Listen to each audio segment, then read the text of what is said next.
I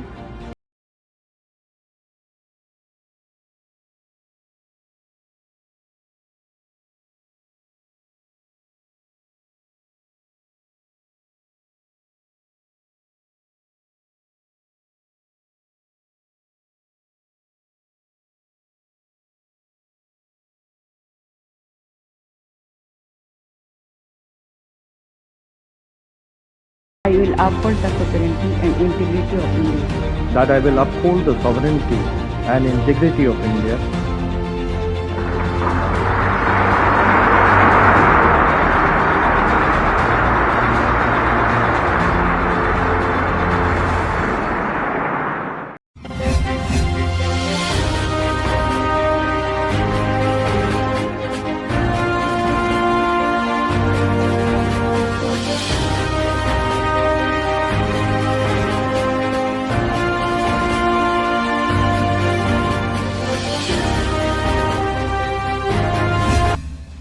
कैसे हो दोस्तों, मैं मोहम्मद नईम शेख तो बताना चाहता हूँ इस वक्त ना सिर्फ देश बल्कि विदेश में भी एक आदमी की बहुत ही ज्यादा चर्चा है, जिसने नरेंद्र मोदी और अमित शाह को भी पानी पिला दिया है, जिसका रुतबा इस वक्त हिंदुस्तान में सबसे ज्यादा ऊंचा है और जिससे हिंदुस्तान की सेकुलर अवाम इंक्लूडिंग मुस्लिम हसरत भरी निगाहों से देख रही है।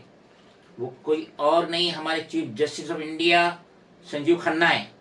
नवंबर 2024 में वो हिंदुस्तान के 51वें चीफ जस्टिस ऑफ इंडिया बने, जब चंद्रचूड़ ने रिटायरमेंट लिए। उनकी 65 साल जिंदगी होगी तो रिटायरमेंट लिए। उसके बाद संजीव खन्ना है, और संजीव खन्ना ने जिस तरीके से मोदी ने 2 अप्रैल को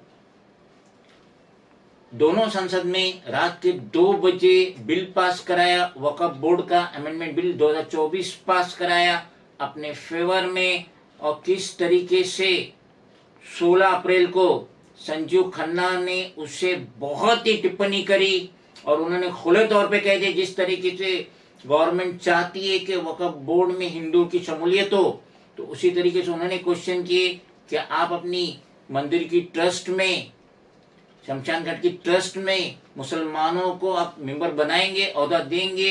तो अब 5 मई को इसकी मजीद सुनवाई होनी है, जैसा कि हुकूमत के जो एडवोकेट्स थे, लॉयर्स थे, सॉलिसिटर्स थे, उन्होंने टाइम मांगे उनका भी पक्ष रखने के लिए। तो 5 मई को इसकी मजीद सुनवाई होनी है। मगर अफसोस की बात है कि संजीव खन्ना 13 मई 2025 को रिटायर्ड हो रहे, और उन्होंने जिस जज का नाम रिकमेंड किए वो कोई और नहीं, भूषण रामकृष्णा गवई है, और वो हिंदुस्तान के 52nd chief justice of India बनेंगे। 14 मई को द्रौपदी मुर्मू हमारे देश की प्रेसिडेंट से शपथ लेंगे। तो इनका भी थोड़ा बैकग्राउंड देख लीजिए। गवई वो जो है पैदा हुए थे अमरावती में, 24 नवंबर 1960 में पैदा हुए थे, और जो परमानेंट जज बने हाई कोर्ट के 12 नवंबर 2005 में बने। और इन्होंने भी जो जजमेंट आए उसमें इन्होंने भी सुप्रीम कोर्ट की तरफ से रहनुमाई की थी, जैसा कि 5 जजेस की जो बेंच बनी थी, यूनानिमसली अपील्ड द सेंटर्स 2019 का जो डिसीजन है टू बी एब्रोगेट आर्टिकल 370 खत्म करने में। तो जो 5 जजों की जो बेंच बनी थी उसमें भूषण रामकृष्ण गवई भी मौजूद थे, और इन्होंने ही बड़ा रोल अदा किए थे। जो दूसरे 5 जज थे, इलेक्ट्रो बॉन्ड जो स्कीम थी पॉलिटिक्स में यूज होती, उसके ऊपर भी इन्होंने अपना जजमेंट दिए थे। He was part of the bench that 4-1 से जो बेंच को मेजोरिटी मिली थी। सेंटर का 2006 का डेमोन्स्ट्रेशन था, ₹1000, ₹500 करेंसी नोट्स का।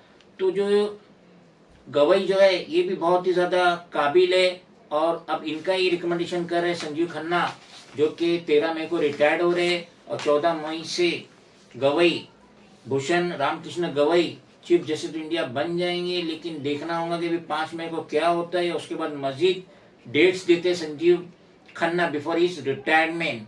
तो इनसे तो बहुत ज़्यादा उम्मीद थी, अब हम उम्मीद करेंगे कि गवई भी कुछ करेंगे।